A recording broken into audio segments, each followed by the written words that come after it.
Thanks for stopping back at my channel. This is J MOA, and today I have a special guest for you guys. I'm here with Chris Thompson, known as the Bearded Guy. And Chris, who are you? What do you do? And why are we here? And how do we know each other? Oh, how many questions in one, dude? Seriously. Loaded. All right. So I am Chris Thompson. That bearded guy can help. The creative guy. I am a realtor, a contractor, a property manager, and an investor. Under investor, I'm a buy and hold predominantly. I do wholesale and creative buyer. I've done plenty of fix and flips. Not my favorite. I really like the buy and hold stuff. Yeah. And today we're going to have a topic that is pretty controversial, if I say so myself. And Just a little bit. so we're going to be talking about wholesalers and then their arch enemy, the realtor. This guy. And we're going to just talk about exactly what are the differences, what are the similarities, and you're going to be shocked that there's a ton of similarities between us. Dude, we're exactly the same people. What? As a listing agent and a wholesaler, we're the same people. No way. Exactly. You should know this. You were an agent at one point. You're just smart enough to do something different. So we're going to uncover that right now. Hey Chris, we just made a bold statement. I'm a little confused here as well. Can you help me out? What in the world do you mean that we are the same person, wholesalers and agents? I'm going to need you to enlighten me and elaborate, please. Well, I'm not surprised you're a little confused, but that's okay. I'm going to break it down for you. So we got agents and we got wholesalers. We are the same people, and here's why. For a seller, as a listing agent, I need to sell them on me. I need to sell them on my marketing, my vision for selling their house, and they also want to know the pricing, of course. So I have to sell it to that seller. Then I have to use all my marketing to scour the internet, the MLS, social media, to find that buyer, broadcast their information about this house everywhere. So then I got to sell it to that buyer.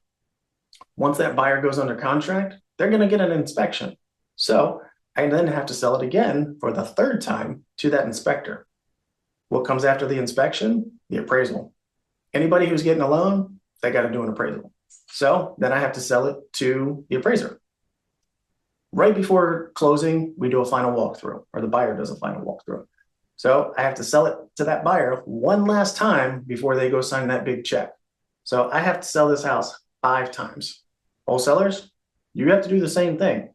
First, you have to sell it to that seller that the price you're offering is a good deal for them. Then you're probably not going to keep it because most wholesalers just dispo the property off or sell the paper, sell the contract. So you got to then sell it to that buyer. Once you sell it to that buyer, they do the same process that buyer A did over here. They're going to get an inspection. Then if they're getting a loan, they have to do an appraisal as well. And then if they're a smart investor, they're going to walk through that thing one last time before they sign that big check over to buy an investment property. So as you can see here, listing agents and wholesalers, we are the exact same and we do the same job with one change. Wow. Incredible information that you just gave us, Chris. Dude, you just mind blew me. It's really that simple and exactly the same thing. We do the same job. But why is it that we're all up against each other? Why are we fighting so much? Why do we? From the agent side, we're always taught that you got to stay inside this tiny little box, that if it doesn't fit in this box, then it's not allowed. It's illegal. It's whatever the case may be. Your broker won't let you do it. If that's the case, find a new broker.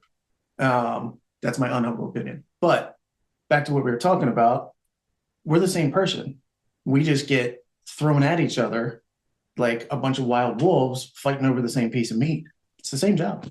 So you're saying we could all work together, we can benefit from each other's expertise and 100%. And look, I used to be that agent. Yeah. That was like, oh, wholesaler, they're just going to throw me some lowball and my sellers aren't going to take it. This is a complete waste of my time. Why do I want to talk to them? Yeah.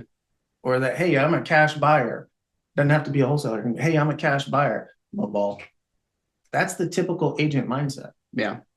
And I attest to that because when I was an agent for 9 years for you guys that don't know, and I was primarily a listing agent. All I thought was when I got an investor calling me, these guys are just stealing my seller's equity, until I ended up buying a property from a wholesaler and I ended up doing my first flip. I made $7,000, I think almost $7,000 on the flip as profit. I wasn't in the red, but it wasn't very a sexy profit. The wholesaler on the HUD made $85,000. And so that's what got me interested. I was like, okay, I'm thinking too much like an agent that's not working with investors. once I started getting into the investing route, started taking properties down myself, doing fix and flips, I was like, oh, I wasn't stealing my seller's equity. I need to make a profit. Very true. Now, there is one very large distinguishing difference between wholesalers and agents. Wholesalers do not have a fiduciary duty to represent that seller in basically what's best for them. What's fiduciary? Basically, I can't come in and essentially try to steal all their equity. Same thing we just talked about. Okay. As a wholesaler, you're trying to get it for as little as you can so that, like that wholesaler that made the $85,000, they're trying to make the biggest spread. That's how the wholesalers make a living. Totally makes sense. As an agent, I have to represent that seller because that's what they're hiring me to do, to get them the best price possible. Now, if this is your normal everyday house that's in good shape, it's probably not going to work for a wholesale deal. Mm-hmm.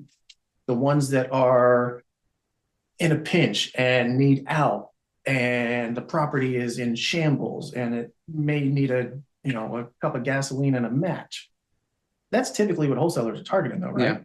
Yeah, we're targeting the 6% of the industry that's under distress. It's only 6%. Yeah, it's about 5 or 6%. People look at us like we're trying to target the entire pool here. No, we're looking for a small percentage. Pay attention to this. We're only looking for the 6% of people in distress.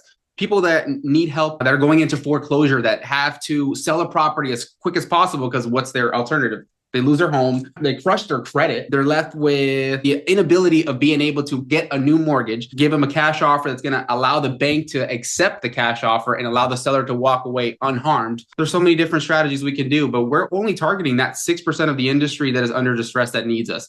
Right. Most of the properties that I'm looking for are either land, homes that are in disrepair, that are just completely torn down, that just, there's holes in the roof. There's probably not a roof. There's a tarp. That's what we're targeting. There was a tarp put on a year ago. Yeah. And it's not there anymore. Yeah. I've been through a few of those. They're a little hairy. Yeah. So we need agents because there's a lot of properties that we're cold calling that end up not working for us. So who do we bring it over to? To an agent. This guy. Yep. Chris, today was incredible, man. Thank you so much for being on my podcast. And how can we get a hold of you? Wait, you are looking for more business, are you? Buddy, I am in the employment business. I'm always looking for business. So how can we get in touch with you? But before we do that, Chris, do you have some freebies for the crowd? Do we have anything we can give away? I'm glad you asked that. All right. So freebies. Of course I got freebies. So you can go on my website, book a free 15-minute consultation, ask me anything. As long as it's regarding real estate, whether it's a traditional deal, a cash deal, a creative deal, even short sales. But most importantly, I think what some of the viewers want to watch or really look for is you get my checklist, my contract, and my creative calculator. So if you're a wholesaler, cash buyer, and you're trying to find different solutions, go download all my stuff, use it. It's free. Enjoy it. I hope it works for you. So with that being said, guys, I'm going to have all of Chris's information in the description below and check it out. This guy knows what he's talking about. He structures all of my creative deals, and tell you what, whenever I have something that I need help with, this guy's the guy I reach out to. And Chris, thank you so much for being on my podcast, my friend. And looking forward to doing more with you. Cool. Wow, how cool is it having Chris on my podcast? Connect with him. All his information is in the description below. So wholesalers, agents, let's connect. Let's do business. We can make a lot of money together. Let's just be a little bit open to both sides of the equation. With that being said, Ecclesiastes chapter 4, verses 9 and 10, 2 are better than 1 because they have a good reward for their toil. For if they fall, one will lift up his fellow. But woe to him who is alone when he falls and has not another to fill him up. So this is highlighting the power of partnerships, collaboration. If you want to learn more about real estate, let's get in touch. Let's connect. If you want to learn more about land investing, negotiation strategies, mindset, simply go to itsjmoa.com. I'd love to work with you and looking forward to working with you soon.